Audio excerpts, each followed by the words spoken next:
précise insiste toujours avec Frédéric Bérard. Et c'est dans son char qu'on retrouve Bérard en ce mardi matin avec son jacket des Angels de Californie. Salut, Fred. J'ai toujours trouvé que tu avais un petit côté poète. Tu sais, j'adore faire des rimes. Je pense que ça paraît. Oui, comme... Cyrano. Comment est-ce qu'il s'appelle? Comme... non, on n'a pas Cyrano avec la péninsule. Saint-Zano. Moi, tu serais plus du style Saint-Zano ou sinon Mongrain. Mongrain. Guy Mongrain. Guy Mongrain, c'était des jeux de mots poches. Pas pareil, c'est pas des rimes. Ah, okay. Ça, c'est plus André, ça, les jeux de mots poches. D'ailleurs, y a déjà quelqu'un qui a eu un jeu de mots pas poche? C'est ça. Pas poche. Pas poche. D'ailleurs, il y en a une, écoute, quitte à pas être drôle, je vais pas être drôle jusqu'au bout. Voilà. Une histoire qu'on m'a racontée, moi, ça, par exemple, je trouve ça comique. Il y avait un prof au secondaire, puisqu'on va parler de prof ce matin, qui avait fait la gaffe avec une classe de jeunes turbulents. Le gars, il se faisait piler sa tête. C'est vraiment pas évident dans les polyvalentes. Là, il y a un jeune qui se dit « Hey, Paul! » Et le prof s'est viré de bord et il a dit « Je m'appelle pas Paul. » Fait que ça a resté pas Paul. Et là, dans sa face, c'est tout de suite dit « Aïe, aïe, aïe. » Je viens d'ouvrir la porte, c'est clair. Pour le reste de l'année, je te laisse deviner comment les jeunes l'ont surnommé. Hey, pas Paul! ça devait être une belle année. Moi, je te dirais, ces gens-là méritent l'Ordre du Canada, si tu veux mon avis. Ouais, je suis assez d'accord. Le secondaire 3, particulièrement, est quelque chose. Ouais, c'est 15 ans, c'est à peu près. Hein? Ouais, c'est comme les enfants. Hein. On dit que il y a quand ils ont 3 ans, là, c'est la négation, puis ils veulent pas rien faire. Le secondaire 3, ça a l'air que c'est ça aussi. Puis souviens-toi, c'est secondaire 3, c'est là qu'on sépare les j'aime pas l'expression, mais les hommes des enfants, en ce sens que là, tu commences l'algèbre, tu commences la chimie, la physique. Ouais. Si tu avais une facilité à l'école sans étudier, c'est là que ça casse. Parce que, tu peux t'en parler. Je peux t'en parler aussi. Faut que tu mettes ton nez dans les livres à un moment donné. Oui, l'algèbre, malheureusement, c'est ça, là. Ça pardonne pas. Ah non, moi, j'ai de très mauvais souvenirs. 23,45 sur 5 ans, c'est finalement ce qui sort comme chiffre ce matin. On parlait de 17, mais là, ça comprend, là, c'est compliqué, là, ça comprend des bonus, ça comprend toutes sortes de... Là, ben là, évidemment, c'est le vote présentement. Il ne faudrait pas que ce ne soit pas accepté, hein, Fred. Quel scénario, qu'est-ce que ça pourrait avoir comme effet que les membres disent non? Auprès de la population, comment ça va être reçu? Là? Ben là, c'est sûr que je dirais pas que le capital de sympathie est épuisé, mais s'il y avait un retour à une grève générale, là, je pense que ça serait plus difficile là, pour les profs. Ça me semble assez évident. Ceci dit, c'est quand même pas à nous de décider pour eux. Là, ils choisiront. Non, c'est sûr. Ils voteront bien pour ce qu'ils pensent être la meilleure des options. Trois petites remarques. Moi, j'ai vu passer par plusieurs personnes qu'il y avait certaines déceptions d'un point de vue normatif, c'est-à-dire au-delà du salarial, notamment sur la composition des classes, les ressources, les trucs du genre. Si ça casse, ça risque d'être à ce niveau-là. Puis, il y en a plusieurs. Moi, je le dis, on avait eu la discussion, moi et André, il y a de ça longtemps. Moi, ce que j'avais compris, puis de toute évidence, je pense pas qu'on m'ait raconté n'importe quoi, c'est que cette grève-là a été justifiée ou rendue justifiable, pas tant pour les salaires, mais pour le normatif, justement. Alors là, on verra qu'est-ce qu'il y en est. Puis les gains normatifs, je les connais pas. Je pense pas qu'il ait été rendu public à cette étape-ci, en tout cas pas globalement. L'autre chose qu'il faut peut-être savoir, pour ceux qui trouvent que c'est beaucoup, 23 sur 5 ans, ça fait 4,4 %. C'est pas pire, hein, tu me diras. Sauf que là, la plupart des économistes s'entendent pour dire qu'il va y avoir encore de l'inflation pendant 2, peut-être 3 ans. Et l'autre affaire, l'inflation, là, dans les dernières années, on a fait des 7, 8, 9 %. Donc, tout ça pour dire qu'à la fin de la run de lait, là, disons, dans 5 ans, si c'était accepté, ça nous amènerait à quoi, ça? Disons, 2029, fort probablement que les profs, au mieux, auront gardé leur pouvoir d'achat de 2019. Très approximativement, là, tu comprends ce que je te dis là. Fait que c'est pas une augmentation. Une augmentation de salaire, c'est j'augmente mon pouvoir d'achat sur ce que je faisais déjà. Ouais. Là, ici, c'est plutôt je conserve, puis c'est correct rendu là avec les inflations qu'on a eues de conserver son pouvoir d'achat. C'est déjà beaucoup. Puis il y en a plusieurs à travers la société québécoise qui aimeraient bien préserver le pouvoir d'achat qu'ils avaient en 2019. Mais non, oui, c'est ça. Mais il ne faut pas voir ça comme étant... c'est comme, je sais pas moi, c'est la panacée. Ils sont défavorisés de la société. Exact. Mais on sait très bien que sans main-d'œuvre, apporter des solutions à toutes les problématiques de classe surchargée avec trop d'élèves en difficulté et tout ça, ça va être difficile. On s'entend. Excuse-moi, qu'est-ce que tu veux dire? Sans main-d'œuvre, sans une arrivée de force fraîche, sans qu'il y ait plus de monde, plus de profs. C'est pas vrai que même si la convention... C'est pas vrai que même s'il y a une nouvelle convention collective, que ça va tout régler. Ça va aller beaucoup mieux que ça allait auparavant. Là. Ben moi, tu vois, il est là mon enjeu. Puis on attendra de voir qu'est-ce qui sortira publiquement. Je répète, c'est quand même aux profs de décider, là. Ouais. Mais tu sais, socialement parlant, je l'ai dit souvent à ton micro en novembre-décembre, on est tous interpellés, ou on devrait tous être interpellés par ce débat-là, cette discussion-là, cette négociation-là, parce que c'est l'avenir du réseau de l'éducation au Québec. Oui. C'est pas rien, là. C'est le Québec de demain qui se jase, là. Évidemment, on pourra en jaser tant qu'on voudra, mais là, c'est quand même un jalon important. Or, si dans l'entente, il n'y a rien côté formation, côté nouveaux profs, côté nombre d'étudiants dans les classes, côté orthopédagogue et ainsi de suite. Puis on fait que payer, entre guillemets, je dirais pas davantage, mais exercer un rattrapage salarial, on n'est pas bien plus avancé socialement. Pourquoi? Parce qu'on les a vus, les chiffres. Il y a un prof sur 2 qui sac son camp après 5 ans. Fait que t'as beau, puis là, c'était pas des petites payes, là, 2 mois non plus. Ouais. Fait qu'il y a des profs, il y en a un sacré paquet qui se disent, regarde, moi, là, ton 80, 90 000, puis ça, c'est au haut de l'échelle, disons, plutôt ton 60, 70 000, là, éventuellement, j'en veux même pas. Faut-toi aller où tu penses.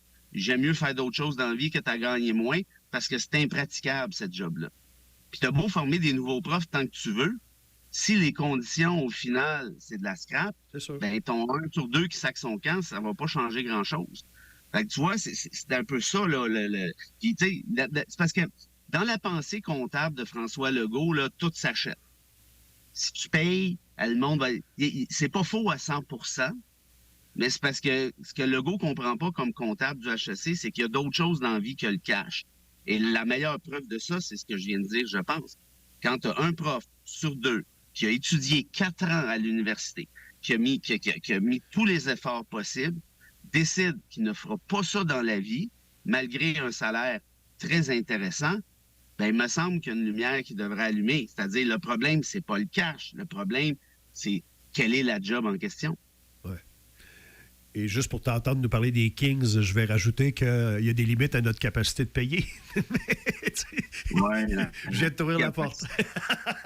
La capacité de payer. L'autre affaire qu'il ne faudrait pas oublier pour ceux qui capotent avec le 23 % s'il y en a, gardez ceci en tête. Avec toute l'inflation qu'il y a eu dans les dernières années, hein, vous le voyez là, sur votre panier d'épicerie, sur votre logement, quand vous achetez un char, bon, puis tout le tralala, n'importe quoi. Tout coûte cher. Tout coûte cher. Bon, mais c'est parce que plus ça coûte cher, plus les revenus de l'État québécois augmentent. Fait que quand je lis dans le Journal de Montréal, les Mario Dumont, ça va nous coûter, ben oui, mais ça va nous coûter, T'as-tu vu le budget du Québec exploser depuis quelques années en termes de revenus? Parce qu'il faudrait le considérer, ça aussi, là. Tu sais, je veux dire, si tu regardes, là, en des années 70, le salaire minimum, je ne sais même pas s'il y en avait un, mais disons qu'il y en avait un, c'était quoi? C'était 2 piastres de l'heure? Je me souviens de 4, moi, dans les années début 80. Hein? OK, 4 piastres de l'heure. Okay. Bon, prenons cet exemple-là.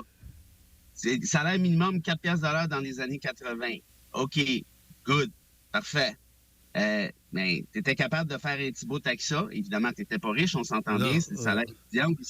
Mais c'est pas grave. Pourquoi il était à 4 piastres de l'heure? Mais parce que tu étais capable de t'acheter une pinte de lait à 99 cents. C'est sûr. Mais si ta pinte de lait est à 5 piastres, ça se pourrait que ça n'arrive plus. Tu sais, je veux dire, ça prend pas la tête à Papineau pour comprendre. En tout cas, bref. Voilà. C'est bon. On parlait de Donald un peu. Hier, c'était... Ah oui, ça, c'est le fun. Hier, c'était, comme Julie Marcoux de TVA l'a dit, les préliminaires de Donald Trump. Non, mais c'était un lapsus. Ben oui, mais ça a sorti de même. Ça fait rire, Serge. Ça me fait rire, André. Moi, je veux t'entendre... Qui dure longtemps, ces préliminaires, Dodo. Oui. Je veux t'entendre sur... Encore hier, c'est sorti, et Trump, c'est lui-même qui l'a dit. Je veux me faire élire parce que je veux enrayer toutes les guerres qui se déroulent actuellement, comme lors de mon premier mandat. Mais il y a beaucoup de gens qui achètent ça. Il y a beaucoup de gens qui retiennent que pendant l'ère Trump, il n'y en avait pas de guerre. Ah là là. Non, mais regarde, c'est une mise en scène comme une autre. OK.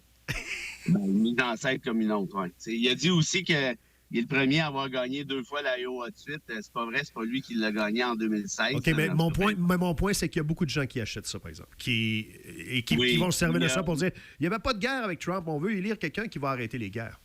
Ça marche.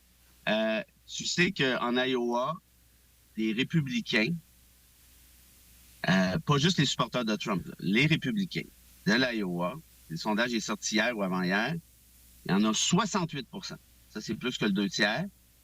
Qui considèrent, qui croient que Joe Biden a volé l'élection de 2020. Oui, ça part bien. OK. Fait qu'après ça, tu me dis quoi? Tu dis, hey, il y a bien du monde qui pense que... C'est ben oui, il y a 37 % des Québécois qui pensent que le gouvernement Legault nous cache des informations sur les extraterrestres. C'est rendu là, là, on peut... Mais je lis rarement des gens de l'Iowa dans mes réseaux sociaux. Et moi, je te parle...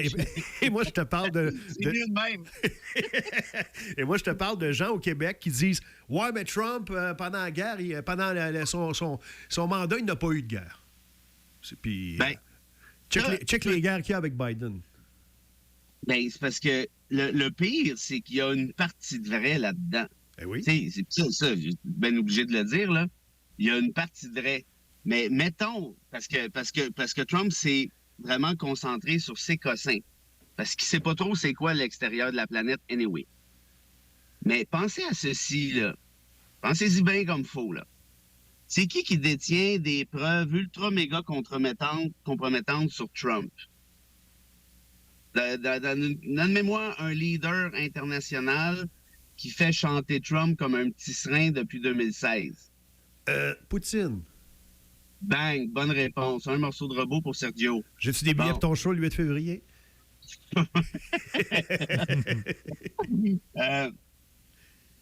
Parce que Trump a des photos, tu sais, en tout cas, je ne sais pas à quel point c'est vrai, là, ou c'est n'importe quoi, là, mais on sait que Trump fait chanter, que Poutine fait chanter Trump. On sait aussi que c'est lui qui l'a aidé à gagner l'élection de 2016. Ça a été démontré, hein, avec les robots qui faisaient les appels, puis toute la patente. Là, je n'ai même pas besoin de tomber dans le complot. Allez voir les preuves, les rapports qui sont sortis du Congrès américain même. Il y a une ingérence russe. Il y a eu une ingérence russe en 2016 lors de l'élection. Vous savez que Poutine finance aussi le Rassemblement national de Marine Le Pen. C'est sorti dans le Washington Post il y a de ça 2 semaines, je t'en ai parlé. Bref, Trump est élu demain matin. Dans la guerre en Ukraine, il fait quoi d'après vous autres? André? Aucune idée. Ben, il ne va pas aller du bord de l'Ukraine. Non, c'est sûr. Bon, l'autre affaire. Trump, c'est celui qui a déplacé l'ambassade américaine en Israël de Tel Aviv à Jérusalem. Je sais, moi, j'étais là en Israël au moment précis où ça s'est fait. Puis ça avait fait une histoire, mais une histoire épouvantable. C'est parce que Trump, là, pour ceux qui n'avaient pas saisi, c'est pas tout à fait ce qu'on pourrait appeler un gardien de la paix, là. C'est pas ça, là. Et là, il va arriver avec 2 guerres qui sont déjà, on peut appeler ça des guerres, qui sont déjà en cours de route. Pensez pas qu'il va rester impassible. Pensez-vous que Trump va appeler la masse, va dire « Hey, écoute, ça va faire, là, le gros. » Ouais, pensez-vous qu'il va appeler Netanyahou, va dire « Hey, arrête de varger, là, on est tanné des guerres, nous autres. » Pensez vraiment que c'est ça qu'il va faire? Et vous pensez qu'il va appeler Poutine, va dire « Écoute-moi bien, là, toi, là. » T'as assez, là. Je t'ai pris, là, varger sur l'Ukraine. Vous pensez que c'est ça qui va arriver? Non, c'est ça. Puis, voulez-vous qu'on parle de ses petites visites en Corée du Nord? Ouais. Voulez-vous qu'on parle de ses doigts d'honneur avec la Chine? Pensez qu'il y a juste que Trump a des amis dans le monde?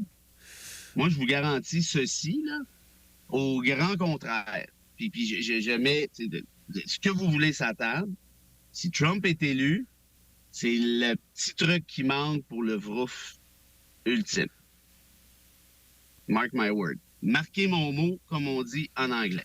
Ouais, sauf qu'on ne sera pas là pour réclamer ce que tu... Mais on disait ça quand il a été élu la première fois. On dit ça n'a pas d'allure ce qui va arriver dans les 4 prochaines années. L'économie n'a jamais été aussi bien aux États-Unis dans le temps du mandat. Un autre point positif, l'économie allait bien.